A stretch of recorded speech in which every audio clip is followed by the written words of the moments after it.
வணக்கம். இது தமிழ் குரலின் சிறப்பு நேர்காணல். இன்றைக்கு நம்மோடு இணைந்திருக்கிறவர் மரியாதைக்குரிய மூத்த பத்திரிகையாளர், அரசியல் திறன் ஆய்வாளர் மற்றும் வழக்கறிஞர் ஐயா முனைவர் தராசு ஷியாம் அவர்கள். சார் வணக்கம். சார் வணக்கம். தமிழ்நாடு தேர்தலை மட்டும் 2 பஸ் போகுது அப்படின்னு, ஒரு பக்கம் பஸ் எடப்பாடி பழனிசாமி அவர்கள், இந்த பக்கம் சிகப்பு மஞ்சளுமா இவர் போறாரு. மூன்றாவதாக காவி பஸ்ஸும் வருகிறது. அதற்காக திரு எடப்பாடி அவர்களிடம் நயினார் வாழ்த்து வாங்கி இருக்கிறார் அப்படிங்கிறத பாக்குறோம். எல்லாம் ஓரளவுக்கு ஸ்டார்ட் ஆயிடுச்சு சார். இனிமே என்டிஏ, அதிமுக, பாஜக, ஏன்னா இதுக்கு முன்பாக ஒரு பிரச்சார பயணத்துக்கு தொடங்கியது, கூட்டணி மொத்தமா முடிஞ்சது. இப்போ ஒட்டுவதற்கான ஒரு பயணமா அண்ணாமலைக்கு பிறகு இதுன்னு நம்ம பார்க்கலாம். நயினார் நாகேந்திரன் போய் எடப்பாடி பழனிசாமியை மரியாதை நிமித்தமாக பார்த்து எந்த அரசியலுமே பேசாம ஒரு பஸ் பயணத்துக்கு தயாராயிட்டார். அப்படிதான் நீங்க பார்க்கணும். அப்போ பஸ் பயணத்தை கம்பேர் பண்ணுவாங்களே ஜனங்க அப்படிங்கிறதா என்னோட பாயிண்ட்டுங்க. அப்போ விஜயோட பஸ் பயணமும் நயினாரோட பஸ் பயணமும் கம்பேர் ஆகுமா ஆகாதா? டிவிக்கள் விஷுவல்ஸா இந்த ஒரு ஃப்ரேம்ல நயினாரையும் ஒரு ஃப்ரேம்ல விஜயையும் காட்டுவாங்க. அப்போ விஜய் அளவுக்கு கிரௌடை கொண்டு போகணும்னா பிஜேபியும் பெரிய அளவுக்கு செலவு பண்ணாதான் கொண்டு போக முடியும். விஜய்க்கு செலவு கிடையாதுங்க, இவங்களுக்கு செலவு இருக்கு. எழுச்சி இருக்குமாங்கிறதெல்லாம் அடுத்த கேள்விக்குறி. பார்த்தா தெரிஞ்சிடும் நமக்கு. ஏன்னா நயினார் திருப்பி ஓல்டு லீடர்ஷிப்புக்குள்ள போயிடுறாரு. நயினார் ஃப்ரெஷ் ஃபேஸா கிடையாதுல்ல. எடப்பாடி பழனிசாமி ஃப்ரெஷ் ஃபேஸ் கிடையாது, ஸ்டாலின் அவர்களும் ஃப்ரெஷ் ஃபேஸ் கிடையாது. விஜய்க்கு அந்த அட்வான்டேஜ் இருக்கு. அதனாலதான் அவருமே அரசியல் வியூகத்துல பிற கட்சிகளை, இப்ப நிறைய சிறிய கட்சிகளை உள்ள கொண்டு வர முடியும். அந்தந்த பகுதிகளில் செல்வாக்குள்ள கட்சிகள், இப்போ டெல்டா ஏரியாவில் செல்வாக்குள்ள கட்சிகள் இருக்கு. உதாரணமாக திரு டிடிவி தினகரன், டெல்டாவுக்கான சில கட்சிகள், இவங்களை கொண்டு வர முடியும். ஆனா ஒரு ஃப்ரெஷ்னஸ் அதுல நமக்கு ஒருவேளை குறையுமோங்கிற சந்தேகம் விஜய்க்கு இருக்கும். விஜயோட கூட இருக்கிற பொலிட்டிக்கல் அட்வைசர்ஸுக்கும் இருக்கும். இப்போதைக்கு அந்த ரிஸ்க் எடுக்க வேண்டாம், ஜனவரி பிப்ரவரியில நம்ம அந்த வியூகத்தை ஒத்துக்கிடலாம், அப்படியான ஒரு தாட் இருக்கும். அப்போ விஜயோட அரசியல் வியூகம் இப்பதான் தொடங்கி இருக்கு. அது இன்னமும் உருப்பெறல. அதுக்கே இன்னும் சில மாதங்கள் எடுக்கும். நடுவில் மழை காலம் வேற நமக்கு வருது. பெரிய அளவுக்கான பஸ் ஓட்டலாங்க. ஆனா ஊரே வெள்ளத்துல இருக்கும்போது பஸ்ஸை ஓட்டிட்டு வந்தோம் அப்படின்னா ஜனங்க ரொம்ப கடுப்பாங்க. ஜனங்களோட குறைகளை எல்லாம் நம்ம தாக்கு பிடிக்க முடியாதுங்க. எத்தனையோ நம்ம பார்த்துருக்குறோம். அப்போ மிஞ்சி போனா இப்போ செப்டம்பர் எண்டு, அக்டோபர் 15ஆம் தேதி 18ஆம் தேதி வரைக்கும் தான் இதெல்லாம் சரியா வரும். பயணங்கள்லாம் விஜய்க்கு சேர்த்தா நான் சொல்றேன். இப்போ அதுக்குள்ள ஒரு பொலிட்டிக்கல் மூமெண்ட்டை கிரியேட் பண்ணிட்டு திருப்பி அதை ஒரு 2 மாசம் கேப் விட்டு ஜனவரியில பிடிக்கணும். நவம்பர் டிசம்பரை விட்டுட்டு, ஏன்னா நடுவில் ஃபெஸ்டிவல் சீசன், அப்புறம் எல்லாம் தீபாவளி வருது, இப்படியான விஷயங்கள் வந்துடும். பொங்கல் வந்தோடனே அறுவடை அப்படியே ஓடுங்க. ஸோ இனி அக்டோபரை மிஸ் பண்ணோம்னா ஜனவரி 15 தான். அதை ஒட்டி தான் நம்ம திருப்பி இதே பொலிட்டிக்கல் இதுக்குள்ள வர முடியும், ரூட்டுக்குள்ள வர முடியும்.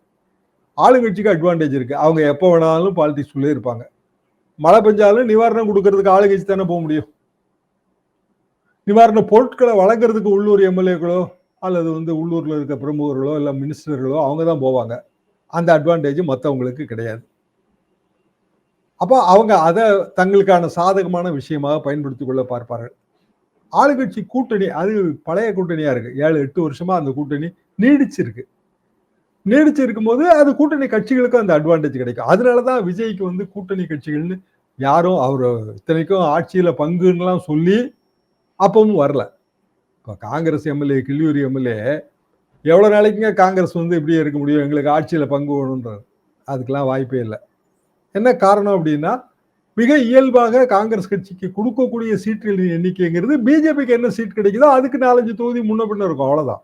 அதை தாண்டி எப்படி சீட்டு கொடுப்பாங்க? எங்களுக்கு 100 வேணும் 150 வேணும் அப்படின்னா வாய்ப்பே இல்லை. அதுக்கு ஏன் பதில் கூறாம இருக்காங்க திமுக அப்படின்னா, சரி இதெல்லாம் மேல ராகுல் காந்தி முடிவு எடுக்கிற விஷயம், கிள்ளியூர் எம்எல்ஏ முடிவு எடுக்கிற விஷயம் இல்லை அப்படிங்கிறது அவங்களுக்கு தெரியும்.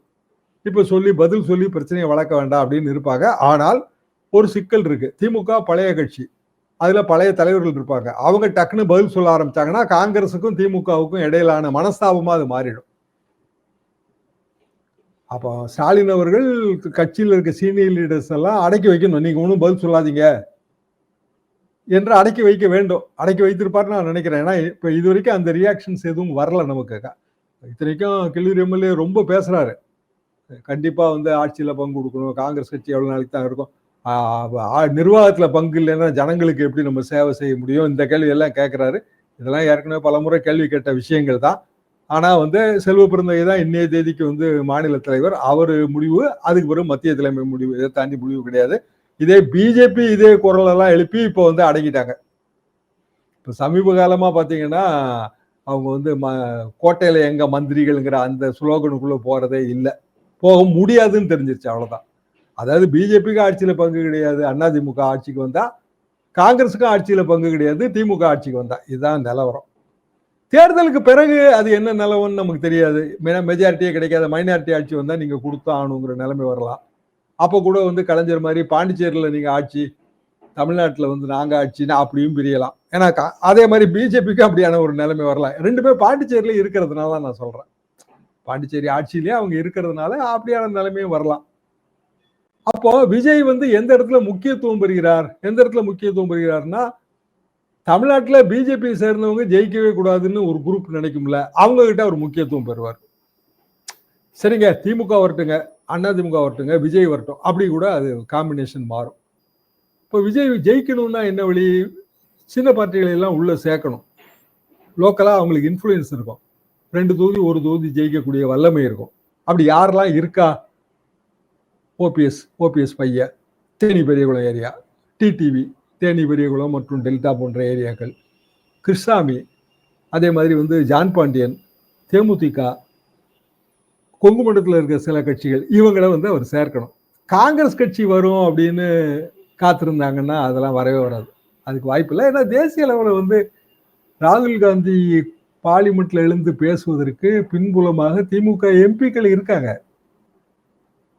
அவங்கள தாண்டி ராகுல் காந்தி அந்த முடிவு எடுக்க முடியாது, இம்பாசிபிள். அப்ப அவங்களோட எல்லா கான்சன்ட்ரேஷனும் பீகார் தேர்தலுக்கு போயிடும். இந்த மாச கடைசிலயோ அடுத்த மாசம் முதல் வாரத்திலயோ தேர்தல் தேதி வந்துடும். பீகார்லயும் இதே போல கூட்டணி சீட்டு கூட கேட்டு தேஜஸ்வி 240 நானே போட்டிருக்கதா நினைச்சீங்க அப்படிங்கிற நிலைமைக்கு அது போய் அதுதான் வருங்க. என்ன காரணம்னா, இங்க திமுக என்ன நிலைமையோ அதானே அங்க தேஜஸ்வி. அப்ப எத்தனை சீட்டு கொடுக்க முடியும் அவரால? கொடுக்கும். அது கடைசியில் ராகுல் காந்தி அதுக்கு ஒத்துட்டு தான் போவாருங்க. ராகுல் காந்தி, பிரியங்கா காந்தி, சோனியா காந்தி 3 பேரும் சேர்ந்த பிரச்சாரங்கள்லாம் இப்போ திட்டம் வகுக்கப்பட்டு விட்டது. பீகார்ல ஒரு ஸ்லைட் எட்ஜி தேஜஸ்வி, ராகுல் காந்தி, அதாவது இந்தியா கூட்டணிக்கு எட்ஜ் இருக்கு. அதை இழக்கிறதுக்கு அவங்க விரும்ப மாட்டாங்க. அப்போ நவம்பர் வரைக்கும் பீகார் தேர்தல் ஓடிடும். அப்புறம் நமக்கு சார் வருது, எல்லா இந்தியா புறம் சார் வருதுன்னு பயம் காட்டுறாங்க. இங்க மழை காலத்துல எப்படி நடத்த முடியும்? அதை எப்படி இன்டென்சிவ் பண்ணும்? எப்படி ஸ்டேட் கவர்மெண்ட் எப்படி டெபியூட் பண்ணும் அவங்களோட ஆபீசர்ஸை? ஜனவரி ஆரம்பிச்சிருச்சுன்னா சார் நடத்தவே முடியாது. ஆக அது அடுத்த கட்ட பிரச்சனையாக அது ஓடணும். எதுக்கு சொல்ல வரேன்னா, இதெல்லாம் எதிர்காலத்துல பேசப்பட போகிற அல்லது பெரிய அளவு விவாதிக்கப்பட போகிற தேசிய அளவிலான பிரச்சனைகள். அப்ப இதையெல்லாம் மனதில் வைத்துத்தான் விஜயும் தன்னோட பிரச்சார பயணத்தை வகுக்கணும். விஜய் இன்னமும் இந்த மாதிரியான தீவிரமான தேசம் தழுவிய பிரச்சனைகளுக்கு தன் கருத்தை சொல்லவே இல்லை. சொல்ல வேண்டிய கடமை அவருக்கு இருக்கு. ஏன்னா அவர் தமிழ்நாட்டில் நான் தான் அடுத்த முதலமைச்சர்னு சொல்றதுனால, நானும் ஒரு கட்சி ஆரம்பிச்சிருக்கிறேன் அப்படின்னு சொன்னா அது வேற விஷயம்.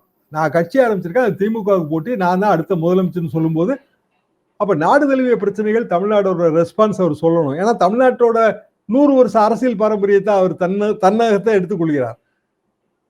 அப்படின்னா அவர் தேசிய அளவிலான பிரச்சனைகளை எப்படி சொல்லாம இருக்க முடியும்? நான் தமிழ்நாட்டு பிரச்சனையை மட்டும்தான் பேசணும்னு எப்படி சொல்ல முடியும்? ஒரு நிறைய கேள்வி சார். ஏன்னா இப்ப பாஜக பேசக்கூடிய விஷயங்கள் அதிமுகவை மீண்டும் சுமையா மாறப்போதோன்னு ஒரு விஷயம் இருக்கு. நேற்றைக்கு நடந்த பூத் கமிட்டி மாநாடு மண்டல வாரியா நடந்ததில் தமிழிசை பேசுறாங்க, குளத்தில் வட்ட இலையோடு தாமரை மலர்வது போல தமிழ்நாட்டில் இரட்டை இலையோடு ஆட்சியில் மலரும்ங்கிற ஒரு வார்த்தையை பயன்படுத்துறாங்க. அது கூட ஓரம் வச்சாலும் கீழடியில் மகாபாரதத்தோடு தொடர்புடையது என பாஜக நிரூபிக்கும்னு ஒரு ஸ்டேட்மெண்ட்டை பேசி அது நேற்று முழுக்க வைரல் ஆகுது. இப்ப இதுக்கு கீழடிக்கான கிளைம் வச்சிருக்கக்கூடிய அதிமுக, வைகை செல்வன் போன்றவர்கள் எல்லாம் அடுத்து ரியாக்ட் பண்ணி ஆகணும்.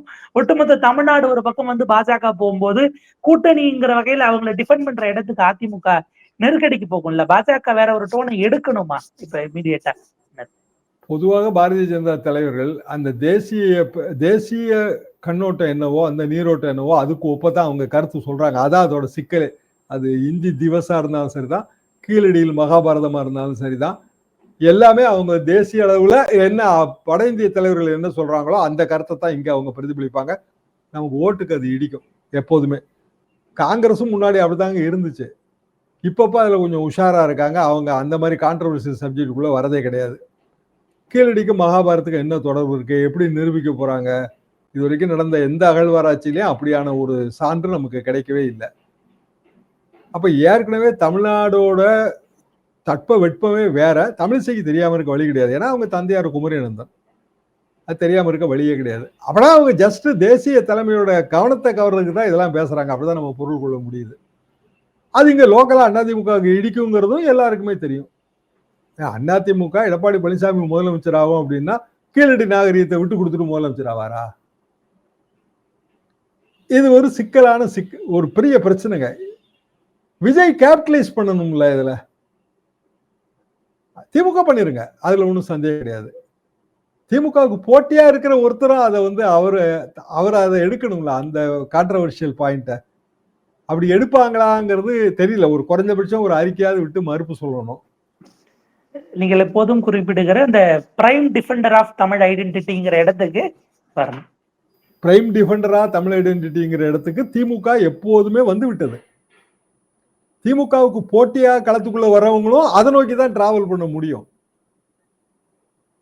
பிரைம் டிஃபெண்டர் பாலிடிக்ஸ் நீங்க மோடியே அதுதான் கடைபிடிக்கிறாரு. இந்தியாவுக்கு நான் தான் பிரைம் டிஃபெண்டர், இந்தியாவை உலக அரங்கில் ஒளிவிட செய்தேன், ஜிஎஸ்டி வரி சீர்திருத்தம் கொண்டு வந்ததெல்லாம் இந்தியாவை பெரிய அளவுக்கு முன்னேற்றம். ஆல் இந்தியா லெவல்ல பிரைம் டிஃபெண்டர்னு சொல்ற மாதிரி மாநிலங்களுக்கான பிரைம் டிஃபெண்டர் பாலிடிக்ஸை கடைபிடிக்கிற திமுகவோடு அதிமுக போட்டி போடணும். அன்பார்ச்சுனேட்லி அவங்க பிஜேபியோட கூட்டணியில் இருக்காங்க.